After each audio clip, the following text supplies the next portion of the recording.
4100 સભાસદ active સભાસદ અહીંયા છે।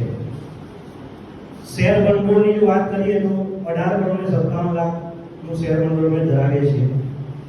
ધિરાણની વાત કરીએ તો 1,60 કરોડનું ધિરાણ અમે અહીંયા આપેલું છે। થાપણોની વાત કરીએ તો 1,85 કરોડની થાપણો અમારી જોડે ઉપલબ્ધ છે। બેંક ડિપોઝિટની વાત કરીએ તો 75 કરોડની બેંક ડિપોઝિટ અમે ધરાવીએ છીએ અને સોસાયટીનું ટર્નઓવરની વાત કરીએ તો 600 કરોડનું ટર્નઓવર અમારી સોસાયટી કરે છે। કામકાજનું ભંડોળની વાત કરીએ તો 2,47 કરોડનું ભંડોળ છે। ગયા વર્ષનો લાસ્ટ યરનો ચોખ્ખો નફો 3,51,00,000 અમારો નફો। દરેક સભાસદને 14% લેખે ડિવિડન્ડ અમે અહીંયાથી ચૂકવ્યું છે।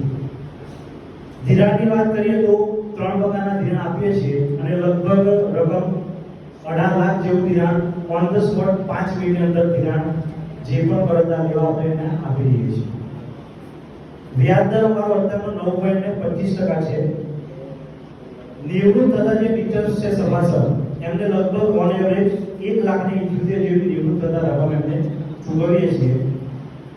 જો ચાલુ નોકરી અમારો સભાસદ કોઈ અવસાન પામે તો એના ફેમિલીને કોઈ નુકસાન ના થાય એની પણ અમે ચિંતા કરીએ છીએ।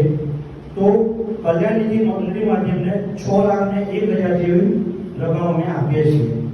વેલફેર ફંડ અમારું જે મૃત્યુ પામે છે એના સભાસદના વારસદારને 1.5 લાખ રૂપિયા આપીએ છીએ।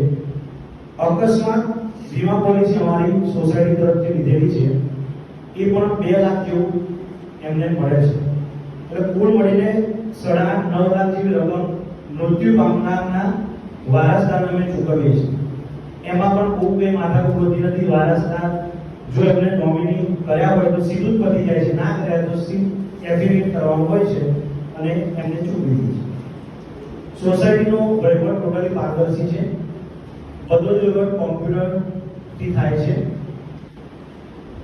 કેશ મશીનની વાત કરીએ તો વચ્ચે કંઈક ઇસ્યુ થયા છે, ડુપ્લિકેટ નોટો આવે છે એટલે મશીન પણ અત્યાધુનિક છે જેમાં સિરિયલ નંબર સાથે નોટો છપાઈ જાય છે અને પ્રિન્ટ પણ તમે નીકાળી શકો। અમારી સોસાયટીએ ડન્સ નંબર પણ લીધેલો છે ડિજિટલ પ્લેટફોર્મ પર, જેનાથી કોઈ ફ્રોડ થવાની પણ શક્યતા નથી। તો કુલ મળીને અમારા સોસાયટીના ડિરેક્ટરશ્રીની વાત કરું, અહીંયા પધારેલા છે ડિરેક્ટરશ્રીઓ, કોઈ પણ નિર્ણય લેવાનો હોય તો સહમતિ વગર અમે સીધો લેતા નથી।